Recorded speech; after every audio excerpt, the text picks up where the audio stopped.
Hello and welcome everyone, this is your friend Nitish Kumar. कैसे हैं आप सभी? आशा करता हूँ स्वस्थ होंगे, मस्त होंगे और अपने सक्सेस की जर्नी में व्यस्त होंगे। चलिए उसी सक्सेस की जर्नी में आज से एक और इम्पॉर्टेंट टॉपिक के बारे में डिस्कस किया जाए। आज के इस एपिसोड में हम लोग डिस्कस करेंगे जनरलाइज्ड एंजाइटी डिसऑर्डर होता क्या है, यानी कि GAD, जिसे हम हिंदी में सामान्यकृत चिंता विकार भी कहते हैं। हम लोगों ने पिछले कई एपिसोड में एबनॉर्मल साइकोलॉजी के बारे में डिस्कस किया है, एबनॉर्मल साइकोलॉजी क्या होता है, और इसमें हम लोगों ने एंजाइटी डिसऑर्डर को भी डिस्कस किया है कि एंजाइटी डिसऑर्डर क्या होता है, इसका क्लिनिकल पिक्चर क्या होता है, इसकी एटियोलॉजी क्या होती है, यानी कि यह उत्पन्न कहाँ से होती है। इन सभी के बारे में हम लोगों ने ऑलरेडी डिस्कस कर लिया है। उन सारे एपिसोड्स के लिंक मैं डिस्क्रिप्शन बॉक्स या आई बटन में दे दूंगा। आप वहाँ से उन एपिसोड्स को देखिए और एबनॉर्मल साइकोलॉजी को समझिए, जिसमें एंजाइटी डिसऑर्डर्स क्या होते हैं, इन सब टॉपिक्स के बारे में। चलिए इस एपिसोड में हम लोग आगे बढ़ते हैं और समझते हैं कि जनरलाइज्ड एंजाइटी डिसऑर्डर होता क्या है, यानी कि GAD, जिसे हम हिंदी में सामान्यकृत चिंता विकार भी कहते हैं। Generalized anxiety disorder is common mental health conditions characterized by persistent and excessive worry or anxiety about various aspects of life. सामान्य की चिंता विकार एक सामान्य मानसिक स्वास्थ्य स्थिति है, एक कॉमन मेंटल हेल्थ कंडीशन है जो जीवन के विभिन्न पहलुओं के बारे में लगातार और अत्यधिक वरी और एंजाइटी की विशेषता है। भले ही चिंता का कोई स्पष्ट कारण न हो या अगर हो भी तो बहुत कम हो, ठीक है। Even when there is little or no apparent reason for concern, this anxiety is often difficult to control.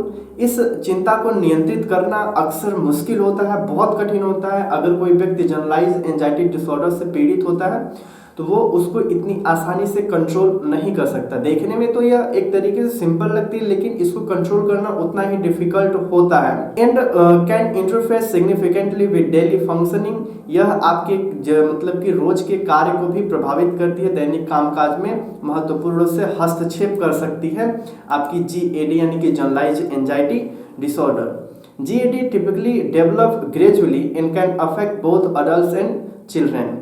GAD यानी जनरलाइज्ड एंजाइटी डिसऑर्डर, जो कि सामान्य की चिंता विकार है, ठीक है, आमतौर पर धीरे धीरे विकसित होती है, ठीक है। यह एक अचानक से नहीं आती है लाइफ में, यह बहुत ही धीरे धीरे आपके लाइफ में डेवलप होगी और यह विकसित होगी, ठीक है, और वयस्कों और बच्चों दोनों को प्रभावित करती है। यानी कि generalised anxiety disorder childrens and adults दोनों को प्रभावित कर सकती है, ठीक है। अब हम लोग आगे बढ़ते हैं। बेसिक कॉन्सेप्ट तो आपको समझ में आ गया होगा कि GAD है क्या।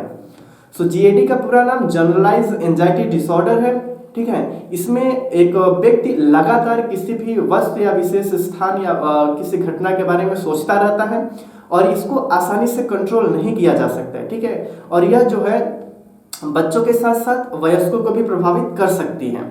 अब हम लोग आगे बढ़ते हैं और समझते हैं कि GAD के लक्षण क्या होते हैं, इनकी फीचर क्या होते हैं, जिसे देखकर यह पता लगाया जा सके कि व्यक्ति जनरलाइज्ड एंजाइटी डिसऑर्डर से पीड़ित है, यानी कि GAD से पीड़ित है। तो चलिए अब हम लोग आगे समझते हैं कि इसके की फीचर क्या होते हैं जनरलाइज्ड एंजाइटी डिसऑर्डर से। जनरलाइज्ड एंजाइटी डिसऑर्डर के की फीचर बेसिकली इसमें क्या क्या होते हैं, क्या क्या सिम्टम्स देखने को मिलते हैं अगर कोई व्यक्ति GAD से पीड़ित है, तो वह है जैसे एक्सेसिव वरिंग। हम लोगों ने डिस्कस किया था कि इसमें क्या होता है कि व्यक्ति लगातार चिंता करता रहता है, अत्यधिक चिंता करता रहता है। यह चिंता किसी भी टॉपिक्स के रिलेटेड हो सकती है, कोई भी इवेंट हो सकती है, कोई घटना मतलब की हो सकती है, कोई स्थान हो सकता है। एक ऐसा ऑब्जेक्टिव होगा जिसके बारे में लगातार यानी कि बहुत ज्यादा अत्यधिक रूप से व्यक्ति क्या है कि चिंता करता रहेगा लगातार। यानी कि वो चिंता का कारण हो सकता है, जो जैसे मान लीजिए कोई घटना है, वो छोटी भी हो सकती है, बड़ी भी हो सकती है, या रियलिस्टिक हो भी ना, वह एक इमेजिनेशन भी हो सकती है, यानी कि दूर दूर तक उसका मतलब रियलिटी से कोई मतलब कनेक्शन नहीं है। ऐसा भी हो सकता है जनरलाइज्ड एंजाइटी डिसऑर्डर के केस में कि व्यक्ति ऐसी पॉइंटों के बारे में सोच रहा है, ऐसे फैक्ट्स के बारे में सोच रहा है, ऐसे घटनाओं के बारे में सोच रहा है जो उसके लाइफ में इंपॉर्टेंस ही नहीं रखती हैं, जिसका महत्व ही उसके लाइफ में कुछ नहीं है, ठीक है, और जिससे उसका कोई मतलब भी नहीं है। लेकिन कुछ कंडीशंस में देखा जाता है कि व्यक्ति उनके बारे में लगातार चिंता करते रहते हैं और अपने हेल्थ को मतलब कि प्रभावित करते रहते हैं। अब व्यक्ति एक्सेसिव वरिंग है, बहुत ही लगातार मतलब कि चिंता कर रहा है, तो क्या है कि चिंता से उसका और भी बहुत सारा मतलब कि प्रभावित हो जाता है। डेली की उसकी लाइफ की फंक्शनिंग क्या होती है वो प्रभावित हो जाती है। नेक्स्ट है फिजिकल सिम्टम्स, जिसे मान लीजिए जब चिंता करते हैं तो आपके फिजिकल सिम्टम्स भी देखने को मिलते हैं, ठीक है। जैसे आपके शरीर में तनाव आ जाता है, आप काफ़ी उदास बैठ जाते हैं, ठीक है। आपके ब्लड प्रेशर हाई हो जाते हैं, आपकी मतलब कि बेचैनी हो जाती है। यह सब सारी चीज़ें फिजिकल सिम्टम्स में देखने को मिल जाती हैं जब व्यक्ति एंजाइटी डिसऑर्डर यानी कि जनरलाइज एंजाइटी डिसऑर्डर से पीड़ित होता है। डिफिकल्टी कंट्रोलिंग एंजाइटी, इस एंजाइटी को कंट्रोल करना यानी कि नियंत्रित करना बहुत कठिन होता है। यह एक्चुअली में अगर देखा जाए तो इसको नियंत्रित इतनी आसानी से किया भी नहीं जा सकता। इसमें आपको काउंसलिंग लेने की जरूरत पड़ सकती है अगर आप एंजाइटी डिसऑर्डर से पीड़ित हैं तो। ओके, सो एंजाइटी डिसऑर्डर यानी कि जीएडी यानी जनरलाइज एंजाइटी डिसऑर्डर को कंट्रोल करना बहुत ही कठिन होता है। एंड कॉग्निटिव सिम्टम्स यानी कि इसमें संज्ञानात्मक लक्षण भी देखने को मिल सकते हैं, ठीक है। And interfere with daily life, आपकी दैनिक जीवन के कार्य मतलब कि बहुत प्रभावित हो जाते हैं। जब आप कोई भी एक जनरल से अगर आपके पास एंजाइटी हो तो क्या है कि आपकी फंक्शनिंग खराब हो जाती है, डेली लाइफ की जो एक्टिविटी वो डिस्टर्ब हो जाती है, बैलेंस हो जाती हैं और आप बहुत ही ज़्यादा मतलब टेंस महसूस करने लगते हैं, मतलब कि तनाव में रहने लगते हैं। एंड फिजिकल हेल्थ इम्पैक्ट, यह सब सारी चीज़ें इसके बेसिक मतलब कि की फीचर्स हैं, सिम्टम्स हैं जो कि एक एंजाइटी यानी कि जनरल एंजाइटी डिसऑर्डर से पीड़ित व्यक्ति के अंतर्गत देखे जाते हैं, ठीक है। अब इसको एक तो रहा है बेसिक कंसेप्ट, एक बेसिक फंडामेंटल हम लोगों ने अभी डिस्कस किया कि होता क्या है। सो इसके सिम्टम्स में देखा जाता है बहुत ज़्यादा चिंता होती है और चिंता रियलिस्टिक यानी कि अनरियलिस्टिक होती है, या कोई इवेंट हो सकती है, कोई प्लेस हो सकती है, ठीक है। इसमें बहुत सारे सिम्टम्स देखने को मिल जाते हैं। अब हम लोग समझते हैं इसमें क्या एग्जाम्पल के साथ समझते हैं ताकि आपको सारी चीज़ें अच्छे से क्लियर हो जाए। सो अगर हम यहाँ पे एग्जाम्पल की बात करते हैं तो एग्जाम्पल हम ले लेते हैं। जैसे मान लीजिए एक सारा नाम की लड़की है। सारा रोज सुबह उठती है, सारा वेकअप अप फीलिंग एंजियस, यानी कि वह बहुत ही ज़्यादा चिंतित महसूस करती है जब सुबह उठती है। अब इसका कारण क्या है, जैसे ही वह तैयार होने लगती है, तैयार होने को जाती है तो उसके माइंड में कुछ सवाल उठने लगते हैं। वो सवाल उसके वर्किंग प्रोफेशन यानी कि जहाँ पे काम करते हैं वहाँ से रिलेटेड होते हैं। अब यह सवाल क्या है कि क्या वह काम में गलती करेगी, आज वह जैसे कि मान लीजिए ऑफिस में जाएगी तो ऐसे कौन से काम है जिसमें वो गलती करेगी। फिर इसके बाद यदि कोई आपातकालीन स्थिति हो जिसे वह संभाल न सके तो क्या होगा, उसके लाइफ पे क्या इफेक्ट पड़ेगा, उसके जॉब के ऊपर क्या इफेक्ट पड़ेगा। यह सब सारी चीज़ें, क्या उसके सहकर्मी उसके बारे में बुरा सोचेंगे, इससे रिलेटेड और भी बहुत सारे थॉट्स हो सकते हैं, ठीक है। अगर मैं आज एक ड्रेस से रिलेटेड भी हो सकते हैं, ठीक है। मैं अगर ऐसे मतलब कि गेटअप में जाऊंगी तो क्या होगा, लोग क्या सोचेंगे। ये देखिए अभी एक तरीके से अनरियल है। सुबह उठते ही इसके माइंड में क्या है कि लगातार ये थॉट्स आने लगते हैं, ठीक है। अब इसकी माइंड जो है ये इससे रेस करने लगता है। Her mind race with thoughts about everything that could go wrong during the day, यानी कि वह उन सभी विचारधाराओं के बारे में सोचने लगती है और लगातार सोचने लगती है जो उसके दिन को खराब कर सकते हैं।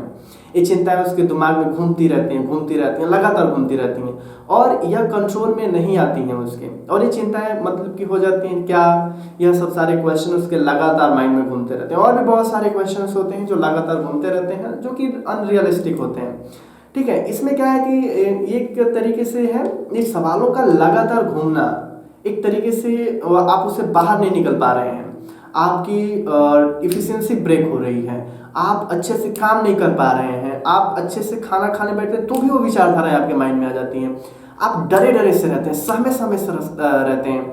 ये सब क्या है, ये जीएडी के लक्षण है, यानी कि जनरलाइज एंजाइटी डिसऑर्डर्स के लक्षण हैं, ठीक है। इसमें बहुत सारे सिम्टम्स देखने को मिल जाते हैं जैसा कि हम लोगों ने डिस्कस किया था। फिजिकल सिम्टम्स में जैसे कि इंक्लूडिंग मसल्स टेंशन, यानी मांसपेशियों में तनाव, ये जो मांसपेशियां हैं बहुत तनावग्रस्त होने लगेंगी, ठीक है। एक तरीके से दर्द महसूस होने लगेगा, ठीक है।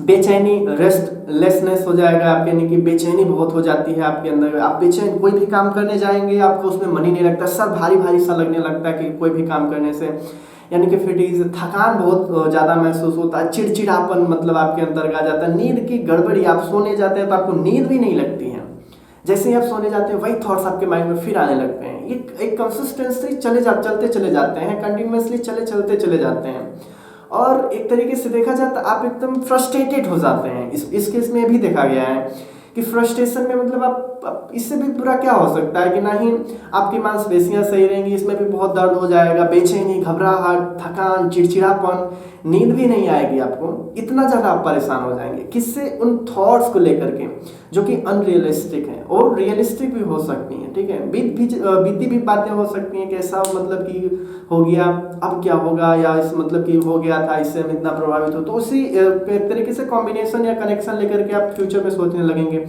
कि वहाँ पे अगर ऐसा हो जाएगा तो क्या होगा। तो यहाँ पे बहुत सारे मतलब एक तरीके से आप परेशान टाइप के हो जाएंगे। कॉग्निटिव सिम्टम्स में देखने को मिल जाएंगे कि आप डिफिकल्टी टू कंसंट्रेटिंग, आप किसी भी काम को करने में कंसंट्रेट ही नहीं कर पाएंगे। जाहिर सी बात है, अगर आपकी मांसपेशियों में तनाव रहेगा, बेचैनी, थकान, घबराहट, चिड़चिड़ापन, नींद जब आपकी पूरी नहीं होगी तो कंसंट्रेशन कहाँ जाएगा। आप किसी भी काम को करने जाएंगे तो वहाँ पे कंसंट्रेट उस काम को नहीं कर पाएंगे, आपका दिमाग एकदम ब्लैंक होता चला जाएगा, आपका दिमाग एकदम खाली होता चला जाएगा, ठीक है। यह सब सारी चीज़ें मतलब कि क्या इसमें आ जाती हैं जीएडी में। फिजिकल सिम्टम्स में हृदय संबंधी समस्याएं हो सकती हैं, ठीक है, जिसमें बहुत सारी ऐसी बीमारियां का भी जन्म हो सकता है, जिससे कि आपके डेली लाइफ का हेल्थ पे भी इम्पेक्ट पड़े, ठीक है।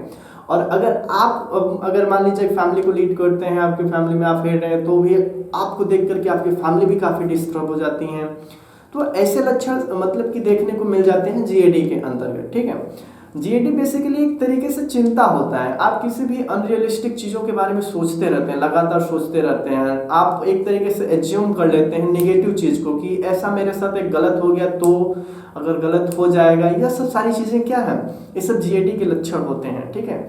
अगर देखा जाए तो cause of generalise anxiety disorders क्या हो सकते हैं, यानी कि इनके कारण क्या क्या हो सकते हैं। अगर देखा जाए तो आज के डेट में जनरलाइज एंजाइटी डिसऑर्डर का कोई एक तरीके से प्रमाणित कारण नहीं बताया गया है कि इस पर्टिकुलर कारण की वजह से ही आप जीएडी से परेशान हो सकते हैं, ठीक है।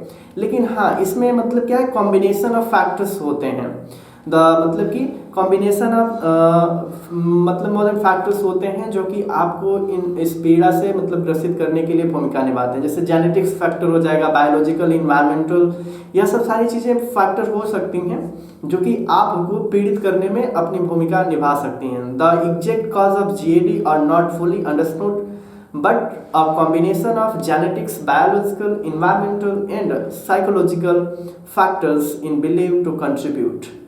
Traumatic life experiences, stress and family history of anxiety disorder may increase the risk of developing GAD।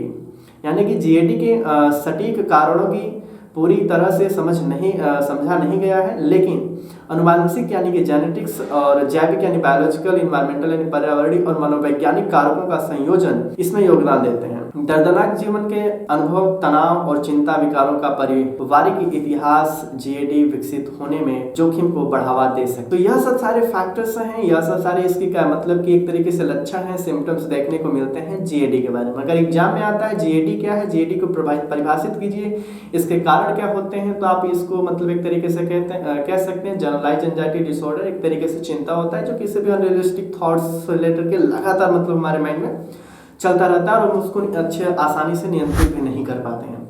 So guys, आज के इस एपिसोड में बस इतना ही रखते हैं और मिलते हैं नेक्स्ट एपिसोड में एक और इम्पोर्टेंट टॉपिक के साथ। तब तक के लिए keep signing guys, love you.